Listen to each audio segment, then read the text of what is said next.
할렐루야. 우리 이곳에 잘 오셨습니다. 여러분, 하나님께서 주시는 놀라우신 은혜와 평강이 우리의 삶 속에, 우리의 가정 가운데 여러분 가득히 임하기를 간절히 축원합니다. 여러분, 남태평양의 한 섬에 회심한 예수님을 믿은 식인종 이야기입니다. 어느 날 커다란 항아리가 옆에 있었는데 그 항아리 옆에서 성경 읽기표에 따라서 성경을 읽기 시작을 했습니다. 그때요, 한 인류학자가 지나가다가 그 모습을 보고 묻습니다.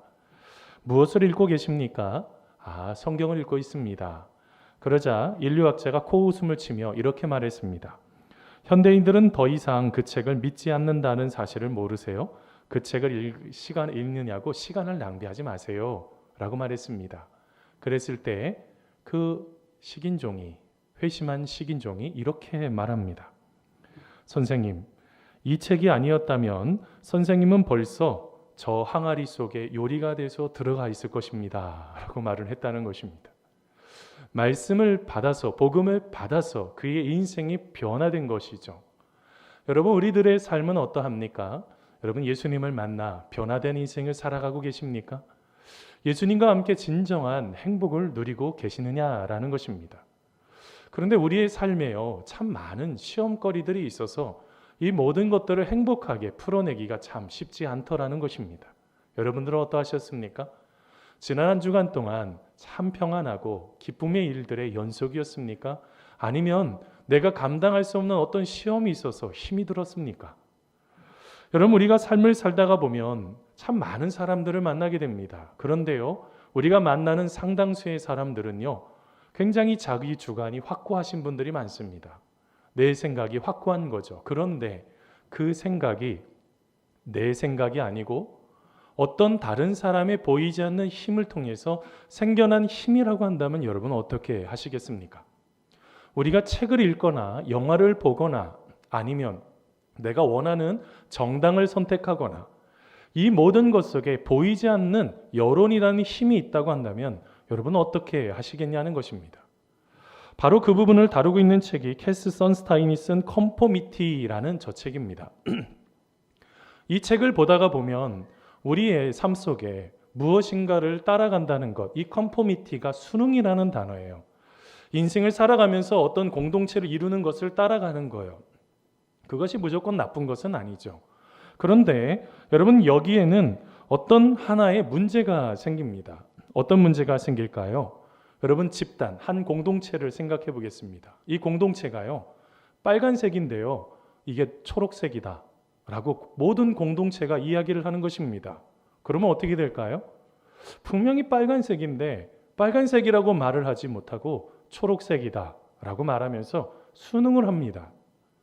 그러면 여기에 어떤 문제가 하나가 생기죠. 여러분, 어떤 문제가 생길까요? 여러분, 저자는 이런 얘기를 합니다.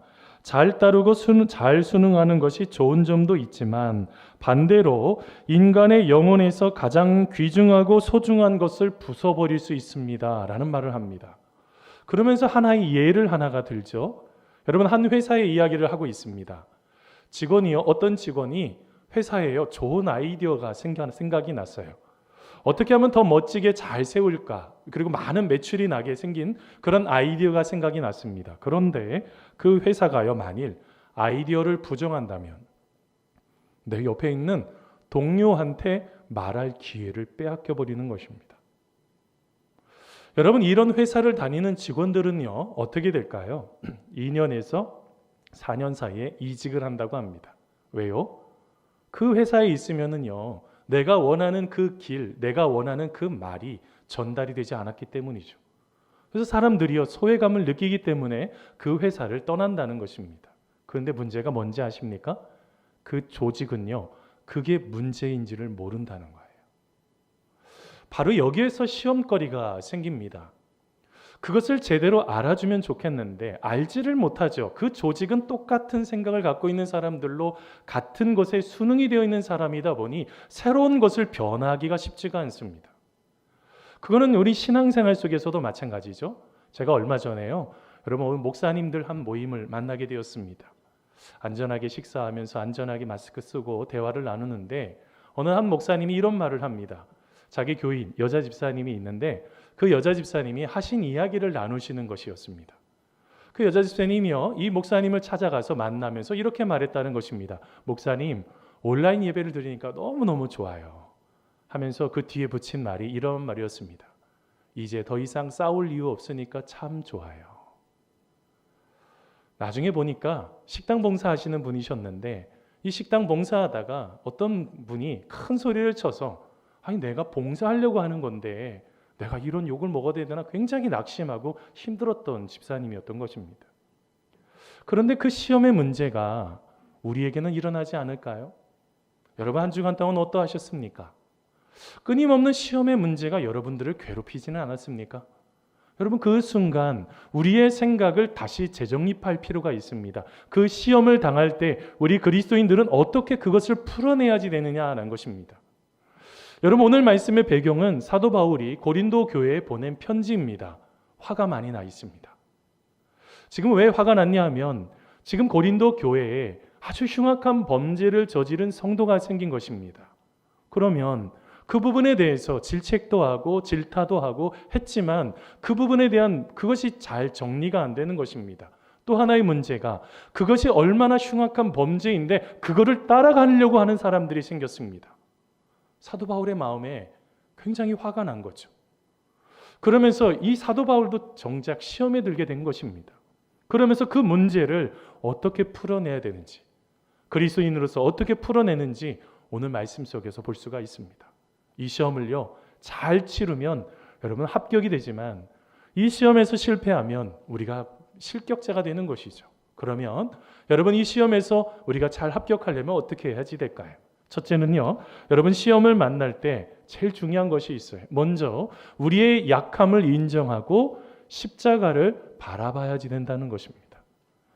여러분, 오늘 말씀 고린도후서 13장 4절 말씀입니다. 같이 한번 읽어보겠습니다. 그리스도께서, 같이 읽습니다. 시작. 그리스도께서 약하심으로 십자가에 못 박히셨으나 하나님의 능력으로 살아계시니 우리도 그 안에서 약하나 너희에게 대하여 하나님의 능력으로 그와 함께 살리라. 아멘. 여러분, 우리는 참 연약한 존재입니다.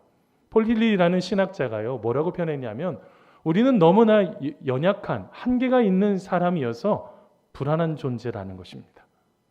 여러분, 그렇지 않으세요? 우리 인생이요, 어떻게 될지를 모르니까 너무너무 불안합니다. 이 불안함의 문제들을 해결하기가 참 쉽지가 않은 그런 시대가 돼버린 거죠. 자, 그런데 여러분, 이런 유한한 인생인데도 우리는 마치 모든 것을 다 알고 있는 사람처럼 행동을 합니다. 마치 우리의 모든 것들이 내가 제일 강하고 내가 제일 위대한 사람인 것처럼 행동을 하죠. 그러면 무엇을 잃어버릴까요? 내가요, 죄인이라는 것을 놓쳐버려요. 내가 모든 것을 다 하고 있으니까, 내가 모든 것들을 하나씩 하나씩 잘 풀어내고 있으니까 내 스스로가 굉장히 강한 것 같지만요, 우리는 언제든지 바람 불면 흔들리는 연약한 갈대라고요. 그런데도 어떤 생각이 있다고요? 자기의 삶이 진정으로 자기가 생각했던 모든 생각이 옳다고 주장하는 그런 일들이 일어나게 되는 것입니다. 그러면 여러분, 여기에서 우리가 무엇인가를 놓쳐버리는 것 중에서 가장 심각한 게, 내가 죄인이라는 것을 인식할 때 구원의 감격이 회복이 되거든요. 내 마음속에 예수님께서 나를 구원하셨다는 것을 알 수가 있습니다. 그런데 내가 죄인이라는 것을 놓쳐버리니 하나님께서 나를 구원하신 그 구원의 감격이 완전히 사라져버리는 거예요. 여러분, 찰스 스펄전이라는 목사님이 계십니다. 당대의 최고의 설교자죠. 그 목사님이 이런 말을 했습니다. 때때로 나는 참 죄인이다. 나는 참 나쁘다. 나는 악하다고 느낄 때가 있다. 그러나 기억하여라. 당신은 그것보다 더 악하다는 사실을. 우리가 만나는 사람들은 다 악합니다. 그럼 나는요? 저도 마찬가지로 악합니다. 제가 하나님 앞에 반듯하게 서 있으려고 몸부림을 쳐도 안 되는 것이 있어요. 자꾸 넘어지는 것이 있단 말입니다. 뭘 말하고 있는 것입니까? 목회자도 하나님 말씀 앞에 늘 살면서 살려고 몸부림을 쳐도 그런 것을 느끼는데, 우리 성도님들이 그것을 인식하지 못하면 어떤 문제가 생겨버릴까요? 자꾸 높은 자리에 앉으려고 합니다. 자꾸 남들에게 인정받으려고 합니다.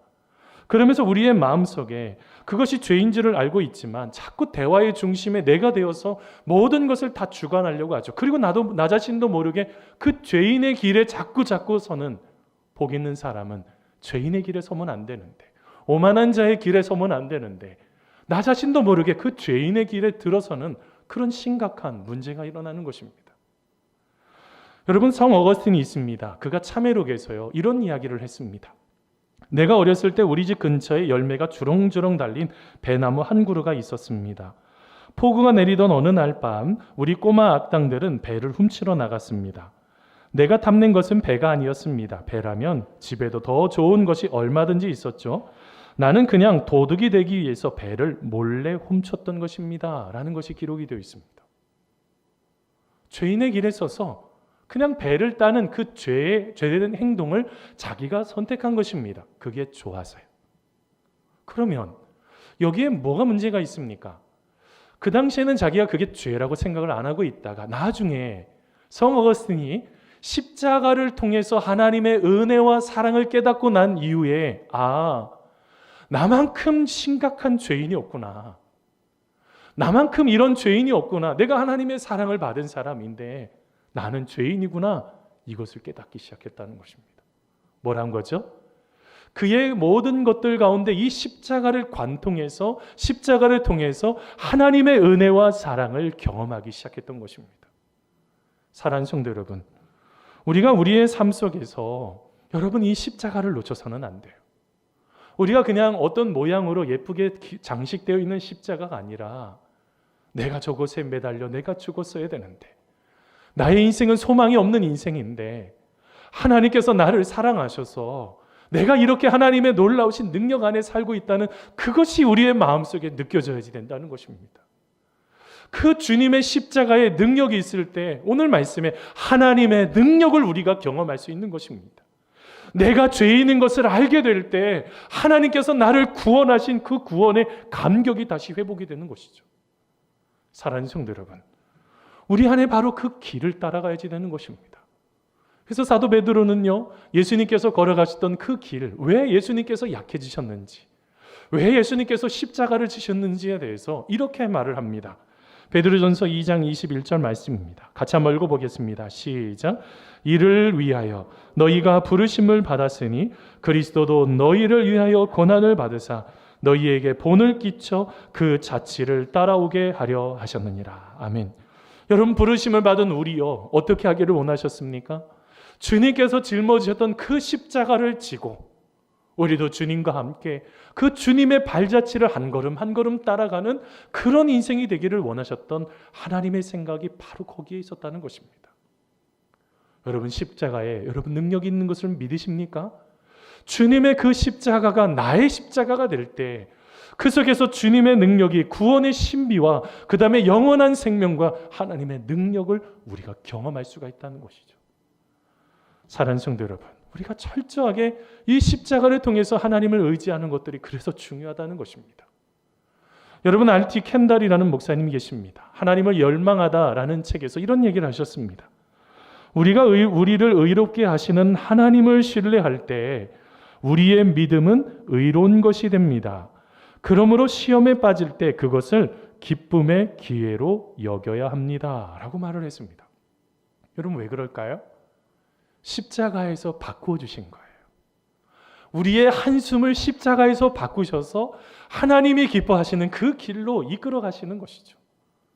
사랑하는 성도 여러분, 우리가 예수님께서 십자가에 행하신 그 일을 우리가 믿음으로 받아들일 때 주님께서 그때에 우리에게 너는 의인이다 라고 칭의를 우리에게 칭하시는 그런 의의를 우리가 경험하는 것입니다. 뭘 말하고 있습니까? 우리가 십자가를 통하게 될 때 그 모든 고통과 어려움을 넘어서서 우리의 인생에 새로운 힘과 생명을 주시는 하나님의 능력을 주시는 그 은혜를 우리가 경험할 수가 있다는 것이죠. 사랑하는 성도 여러분 처음 예수님과 만나 은혜와 감격을 진정으로 누렸던 그 장소는 어디이십니까? 그 주님의 십자가를 늘 생각하며 묵상했던 그 자리요. 사랑하는 성도 여러분, 우리가 십자가의 은혜를 회복할 때 우리 주님께서는 우리 안에 하나님의 능력으로 그 모든 것들을 하나씩 하나씩 감당할 수 있도록 여러분 도와주실 줄 믿습니다. 그 주님의 십자가 단단히 붙잡는 우리가 그 모든 시험 속에서 넘어지시지 마시고 그 시험 속에서도 십자가를 꽉 붙잡는 우리가 되기를 간절히 소원합니다. 여러분, 두 번째로요. 여러분, 우리가 시험에 빠질 때 어떻게 해야 될까요? 우리가 믿음 가운데 있는지 되돌아보시고요. 여러분, 시험하고 인증해야 된다는 것입니다.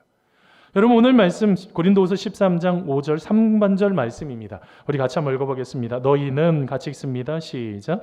너희는 믿음 안에 있는가? 너희 자신을 시험하고 너희 자신을 확증하라. 아멘. 여러분, 우리가요, 믿음이 있는 것을 좀 알 수 있는 비결이 하나가 있어요.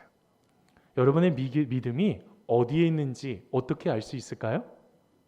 무엇을 통해서 알 수 있을까요? 목사님, 저 열심히 교회 다니잖아요. 봉사하잖아요. 그것만 가지고는 좀 알기가 어려워요. 어떤 것을 하나 보면 됩니다. 그게 뭘까요? 고난이나 핍박을 당할 때 어떻게 믿음을 지켜내는지를 보면 돼요. 고난과 핍박을 당하면 상당히 어렵습니다. 고통스럽죠? 그런데 그 순간에 얼마나 철저하게 하나님을 의지하는지를 보면 내가 믿음이 있는지 믿음이 없는지를 알 수가 있습니다. 여러분, 예를 들어 하나 들어보겠습니다. 여러분, 잠언서 말씀에 보면은요, 여러분, 이런 말씀이 있습니다. 17장 3절 말씀인데요. 도가니는 은을, 풀무는 금을 연단하거니와 여호와는 뭐 한다고요? 여호와는 마음을 연단하시느니라 라고 말씀하셨어요.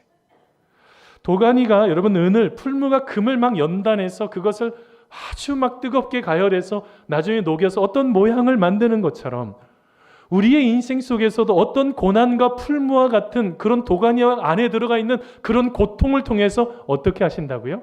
하나님은 우리의 마음이, 하나님이 우리의 믿음이 어떠한지를 체크하신다는 거예요. 테스트하시기 시작한다는 거죠. 근데 여러분, 아까 말씀 보셨는지 모르겠지만 테스트가요, 단수가 아니라 테스트하고 S가 하나가 더 붙어버렸어요. 복수예요. 수많은 고난과 핍박으로 우리의 믿음이 어디 있는지를 점검하신다는 거예요. 하나님이. 그것을 다윗이 깨달았습니다. 그가 시편 139편에 23절에 이렇게 말했습니다. 함께 읽어보겠습니다. 시작. 하나님이여 나를 살피사 내 마음을 아시며 나를 시험하사 내 뜻을 아옵소서라고 말했어요. 어떤 어려움이 있었던 것 같아요. 근데 어떻게 하고 있어요? 하나님, 제발 좀 나를 좀 살펴주세요. 제가 너무너무 힘이 든데 하나님 저를 좀 살펴주세요. 그런데요, 하나님의 뜻을 좀 알고 싶습니다. 제가 이 시험의 이 모든 문제를, 이 고통의 문제를 하나님 잘 해결해서 하나님 보시기에 원하시는 그 뜻을 따라가고 싶습니다. 굉장한 믿음의 고백을 하고 있습니다. 여러분들은 어떠하십니까? 어떤 순간마다 되돌아보고 계십니까? 내가 믿음이 있는지. 여러분, 오늘 말씀 속에요, 사도 바울이 시험하고 라는 뜻은요, 되돌아보다 성찰하다 라는 뜻이 있습니다. 나의 상태가 지금 어떤지, 내가 진짜 믿음이 있는 행위인지 되돌아보니까요, 너무너무 교만하네. 내가 하나님 하나도 원치 않는 길을 따라가고 있네. 이거 하나님 기뻐하시지 않는 것인데 내가 왜 이렇게 했지? 나 자신을 깊이 있게 되돌아볼 수 있는 성찰의 시간이 있어야 된다는 것입니다. 두 번째로 뭐라고 합니까? 확증하래요. 너 자신을 확증하래요. 이게 바로 시험하여 인증한다는 거예요. 여러분, 공장에서 물건을 만들 때요, 물건을 쭉 만들고 누가 있어요? QC가 있잖아요. 품질관리사가 있다고요. 그것이 지금 품질이 맞는 것인지 잘 만들어져 있는 것인지 그 물건을 점검하는 거죠. 그러면서 도장을 꽝 찍는 것입니다. 인증을 해야 된다는 거예요. 다른 사람 앞에 그 믿음을 보여주셔야지 된다는 거예요. 우리가 우리의 신앙생활 속에서 이 부분을 깊이 생각하기 위한 성찰의 시간이 필요해요. 여러분, 파스칼의 팡세에 보면은요, 이런 글귀가 있습니다. 가끔씩 쉴 새 없이 움직이는 사람들을 볼 때, 또 수많은 싸움과 냉정하고 위험한 행동들이 난무하는 궁정과 정쟁터에서 그들이 마주하는 위험이나 괴로움을 볼 때 왜 이런 문제가 생겼을까? 인간의 모든 불행이 생겨나는 유일한 원인은 바로 자신의 방에 고요히 있지 않기 때문이다 라는 말을 합니다. 고요한 시간이 있으셔야 돼요. 나를 되돌아볼 수 있는, 나를 성찰할 수 있는, 그리고 내 믿음이 지금 확실한 것인지, 이것이 하나님 보시기에 가장 아름다운 것인지를 되돌아볼 수 있는 그 고요한 방, 성찰의 시간이 필요하다는 거예요. 저는 새벽마다 여러분 이 자리에서 지금 기도합니다. 이 서 있는 자리에 앉아서 기도합니다. 뭘 할까요? 옛날에는요, 어떤 것을 하나님께서 이루어 달라는 기도를 많이 하다가 이제는 제 자신도 되돌아보는 성찰의 시간도 많이 갖고 있습니다. 뭘 말하고 있을까요? 우리가 계속 점검하지 않으면, 내 믿음의 상태가 어디 있는지를 점검하지 않으면 우리는 끊임없이 죄악으로 달려가게 되어 있습니다. 하나님이 기뻐하시는 것을 이룰 수가 없어요. 뭘 말하고 있습니까? 우리가 하나님 안에서 진정한 믿음이 있느냐, 이건 굉장히 중요한 것입니다. 이제 사복음서 이제 통독이 이제 막 시작이 됐습니다. 여러분 사복음서 읽으시면서 뭘 느끼셨어요? 예수님께서 어떤 질문을 많이 하시죠? 내게 믿음이 있느냐? 예수님이 제일 먼저 묻는 질문은 내게 믿음이 있느냐라고 제일 먼저 묻고 있다는 거예요. 그러면서 주여 믿습니다. 나에게 믿음 없으면 주님 저에게 믿음을 더하여 주시옵소서라고 기도하는 그 사람에게 하나님께서 응답하십니다. 여러분 이걸 뭘 말하고 있습니까? 우리가 하나님의 믿음 가운데 있는지를 잘 점검하셔야 돼요. 이 코로나19의 이 어려움의 시기에 내가 하나님을 향한 그 믿음이 있는지, 하나님이 하실 그 일을 내가 받아들일 수가 있는 것인지. 근데 여러분 우리가 믿음이 있는 사람들 아주 사소한 것에 넘어져요. 여러분 그런 책 제목이 있는지 아세요? 리차드 칼슨이 쓴 우리는 사소한 것에 목숨을 건다라는 책이 있어요. 여러분 저 책에 보면요, 사소한 것을 이렇게 정의해요. 지금 여러분 흥분하지 마시고, 만일 지금 어떤 어려움을 경험했을 때, 시험을 경험했을 때 그게 내일에도 나한테 큰 어려움이 있거나 아니면 1년 뒤에도 나한테 큰 고통이 될 것이 아니면 다 사소한 거라는 거예요. 근데 여러분 이 사소한 것에서 우리의 삶 속에 어떻게 보면 실제로는 이 사소한 것에 우리가 잘 관리하지 못해서 불행해진다는 거예요. 그 책의 서문에요, 이런 것이 기록이 되어 있습니다.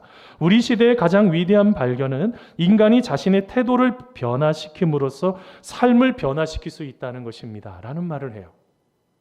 누가 먼저 바뀌어야 될까요? 내가 나를 힘들게 했던 저 시험을 주는 사람이요? 여러분을 지금 고통스럽게 만드는 사람이 아니요. 내가 바뀌셔야 돼요. 내가 바뀌어야지 그 문제가 해결이 됩니다. 우리 주님께서도 주기도문 가운데 가르쳐 주셨잖아요. 우리가 우리의 죄를, 죄 지은 사람을 용서한 그 용서를 가지고 나도 용서해달라고. 우리는 이 부분을 자꾸 놓치시는 것 같아요. 그래서 그 사소한 일 때문에 나중에 인생을 어떻게 하느냐만 마느냐만 왔다 갔다 하시는 굉장히 고통하시는 분들이 계세요. 사랑하는 성도 여러분, 그건 목숨 걸 거 아닙니다. 나중에 보면요 아무것도 아니라고요. 그렇다고 한다면 우리는 그것을 어떻게 해야 돼요? 우리가 그것이 진정으로 그 행위가 내가 지금 이렇게 하는 것이 믿음이 있는 행위인지를 점검하셔야지 돼요. 하나님께서 진정으로 원하시는지, 예를 들면 내가 생각을 해봤더니 하나님이 기뻐하시는 것 같아요. 그러면 하시면 됩니다. 그게 바로 믿음 있는 행위예요. 근데 하나님이 하지 말라고 자꾸 말씀하시는데 그걸 따라간다면 믿음이 연약한 거죠. 사랑하는 성도 여러분, 우리 안에 어떻게 해야지 될까요? 그것을 좀 떨쳐버릴 수 있는, 그것을 좀 털고 일어설 수 있는 그 마음을요 야고보 사도는 잘 알고 있었던 것 같아요. 예수님의 동생 야고보요. 여러분 야고보서 1장 2절에 보면 이런 고백이 있습니다. 내 형제들아 너희가 여러 가지 시험을 만나거든 어떻게 여기라고 했을까요? 슬프게 여겨라, 기쁘게 여겨라. 둘 중에 뭘까요? 답을 많이 알고 계시네. 기쁘게 여기래요. 근데 여러분 이 기쁨이라는 단어가 뭔지 아세요? 헬라어로 카라라는 단어예요. 이 카라는 어떤 거냐면 그냥 잠깐 순식간에 내가 기뻐야지. 내가 시험을 만났는데 우선 그것도 잘 안 되잖아요. 그런데 야고보 사도는 그의 인생에 기도 많이 하는 사람 아닙니까? 별명이 낙타무릎이잖아요. 하도 머리를 다리 밑에 놓고 기도해서 그의 인생이 낙타무릎처럼 돼서 늘 기도하는 그런 야고보 사도가 뭘 깨달았냐면 우리가 어떤 시험을 당할 때 그 믿음을 점검하기 위해서 필요한 게 뭐냐? 어떤 것이 필요하냐? 하나님께서 주시는 그 내면으로부터 오르는 그 기쁨, 이게 바로 카라라는 거예요. 잠깐 내가 좋아야지 그게 아니고, 근데요 그 내면으로부터 올라오는 그 기쁨은요 하나님의 말씀이 생명이 돼서 아주 충만하게 채워지는 것을 설명하고 있습니다. 이게 뭘 말하고 있나요? 우리의 시험의 문제는요 우리가 지금 경험하고 있는 이 많은 시험은요, 그 속에서 여러분의 지금 믿음이 어디 있는지를 테스트하는 중이라는 거예요. 그러면 여러분, 우리가 그 순간에 여러분 어떻게 해야지 된다고요? 야고보 사도처럼요, 우리가 여러 가지 시험을 만나거든 기쁘게 여기는 거예요. 이거를 어떤 목사님은 잔치와 같이 하라는 거예요. 시험을 만나면 이제 올 것이 왔구나. 저는 이제 리더반 교육할 때 우리 리더들에게 꼭 교육하는 게 있습니다. 갈등이 생기면 이제 올 것이 왔구나 하면서 마음 단단히 잡고 계시라고. 왜 이럴까요? 여러분, 그 순간에 그 이후로 바로 나의 믿음이 어디 있는지가 나타나기 때문에 그러합니다. 사랑하는 성도 여러분, 우리의 마음속에 일어나는 수많은 시험들이요, 나의 믿음이 어디 있는지를 볼 수 있는 좋은 기준점입니다. 넘어지지 않는 우리 성도님들 되시기를 간절히 소원합니다. 마지막으로요, 여러분 시험을 경험할 때 우리는 어떻게 해야지 될까요? 우리는요, 예수님 안에 있는지를 점검하셔야지 돼요. 자, 오늘 말씀 고린도후서 13장 5절 하반절입니다. 같이 한번 읽어보겠습니다. 예수 그리스도께서, 시작, 예수 그리스도께서 너희 안에 계신 줄을 너희가 스스로 알지 못하느냐? 그렇지 않으면 너희는 버림받은 자니라. 아멘. 여러분, 철학자인 키에르케고르의 어린 시절의 경험입니다. 여러분, 키에르케고르가요, 어린 시절에 그 아버지하고요 수영을 했던 생각이 나는 거예요. 근데 여러분, 이 키에르케고르가요 수영을 하지를 못했다고 그래요. 근데 어느 순간에요, 아빠한테 수영하는 모습을 보여주고 싶어가지고, 아빠, 제가 수영하고 있어요 하면서 수영하는 모습을 이렇게 보여줬는데, 실제로는 수영한 게 아니고 발을요 땅에다가 붙이고 있었던 거예요. 마치 수영하는 것처럼 막 이런 포즈를 취한 거죠. 그런데 그때 깨달은 것을 예수님을 믿는 우리에게도 똑같이 이렇게 질문하고 있어요. 예수님을 믿는다고, 믿음이 있다고 말은 하지만 한 발로 땅을 딛고 물에 떠 있는 척하는 것이 아닌가요? 라는 질문을 던지고 있습니다. 우리가 예수님을 잘 믿는다고 말은 하지만 세상이 원하는 세상의 기준으로 그곳에 발을 딛고 마치 예수님 안에서 수용하는 것처럼, 아니면 예수님 안에 거하고 있는 것처럼 뭐뭐 하는 척하고 있는 것은 아닌가. 제가 이 글에 굉장히 생각이 좀 많아졌어요. 예수님을 그냥 믿으면 됩니다. 여러분, 그리스도인들은 누구예요? 마음으로 예수님을 영접한 사람들입니다. 예수님이 우리 안에 있는데 왜 믿는 척해요? 우리 예수님 지금 역사하고 계시잖아요. 성령님께서 함께 하셔서 우리의 삶을 도와주시고요, 우리가 예수님 안에 함께 거해서 그것을 통하여 하나님 앞에 영광 돌리는 인생으로 살기를 원하고 계십니다. 그래서 여러분, 교회에 와서요, 여러분을 힘들게 하는 사람을 먼저 보시면 안 돼요. 누구를 봐야지 될까요? 저를요? 아니요. 저를 보시면 안 돼요. 제 뒤에 역사하시는 예수님을 보셔야 돼요.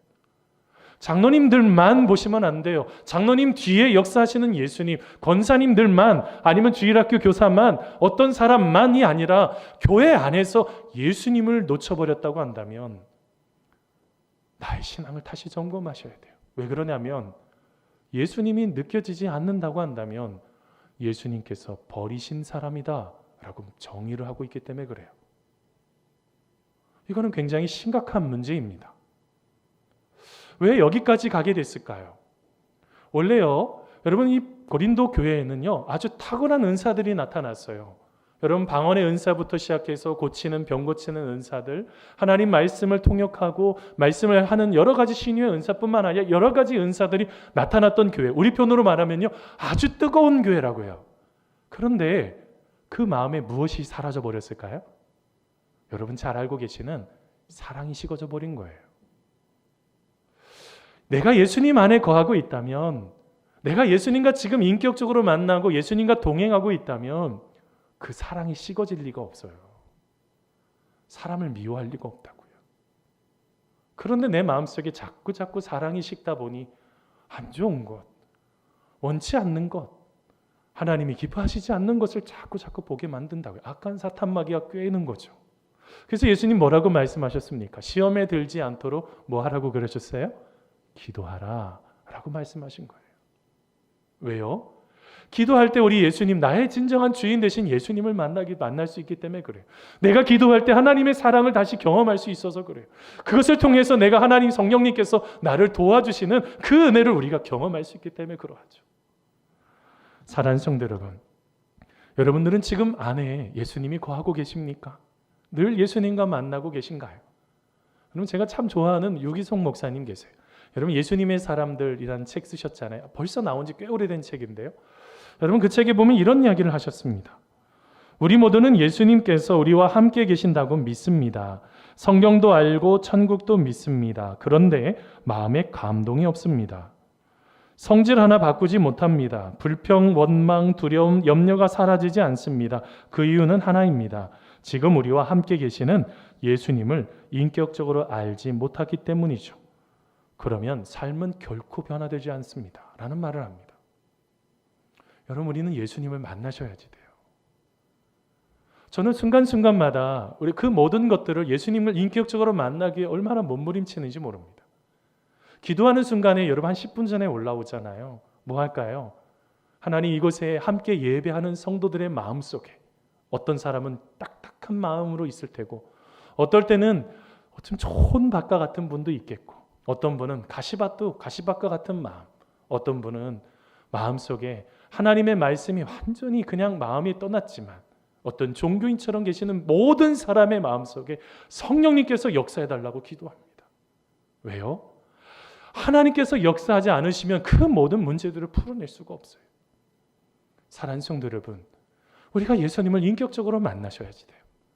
모든 순간 예수님과 동행하셔야지 돼요. 여러분, 성경 말씀을 잘 보세요. 여러분에게 시험거리 있는 것들, 어떨 때는 고통스러운 것들 다 예수님을 찾아갑니다. 예수님을 찾아간 사람들은 다 고침을 받았어요. 그런데 예수님 없이, 아마 여러분 생각 한번 해보신 적 있으십니까? 성경 말씀에는 얼마나 많은 그 지역의 중풍병자들, 병자들, 그 다음에 말로 다 표현할 수 있는 귀신 들린 사람들 얼마나 많이 있었을까요? 굉장히 많았겠죠. 그런데요, 예수님을 찾아간 사람들만 고침받는 거예요. 마찬가지입니다. 우리가 예수님을 만나셔야 돼요. 다시 예수님과 동행할 때 예수님께서 우리의 인생 가운데 가장 좋은 것으로, 그리고 하나님께서 원하시는 그 길로요. 우리 주님께서 내가 곧 길이라고 말씀하셨잖아요. 올바른 길로 가서 실격하지 않고 합격하는 인생이 될 수가 있다는 것입니다. 사랑하는 성도 여러분, 예수님은 우리의 주인이 되십니다. 예수님 앞에 철저하게 내어 맡기세요. 주님이 우리의 삶에 가장 아름다운 것으로 여러분 채워주실 줄 믿습니다. 여러분, 말씀을 맺으면서요, 여러분 정용철 선생님의 행복한 동행에 보면 가장 아름다운 사람이라는 이런 글이 있습니다. 가장 아름다운 사람은 누구일까요? 좋은 일을 많이 하는 사람, 현명하고 훌륭한 사람, 착하고 겸손한 사람, 이들도 아름답지만 더 아름다운 사람이 있습니다. 그는 고통 가운데서 열매를 맺는 사람입니다. 가슴 깊은 곳에서 참 힘들다, 괴롭다, 슬프다는 말이 나오고 어쩔 줄 몰라 뜬 눈으로 밤을 지새우지만 아침이면 일찍 일어나 희망을 향해 달려나가 결국은 자기 이름에 좋은 열매를 맺는 사람이 이 세상에서 가장 아름다운 사람입니다. 라는 글이 있습니다. 여러분, 우리 안에 가장 아름다운 사람은 누구일까요? 우리가 예수님 안에 진정으로 거하는 사람입니다. 어떤 시험 속에서도, 어떤 모든 문제들 가운데서도 다시 십자가를 관통해서 나의 인생을 재해석해보고, 다시 우리 주님을 향한 믿음을 내가 다시 한번 점검해보고, 더 나아가 예수님이 나의 주인이심을 선택하는 바로 그 사람, 우리 주님께서요 크게 이렇게 외칠 거예요. 합격. 사랑하는 성도 여러분, 우리가 실격되지 말고 그 길 가운데 자꾸 가다가 넘어지지 말고 주님 바라보면서 다시 한번 승리하는 우리 성도님들 되시기를 간절히 축원합니다.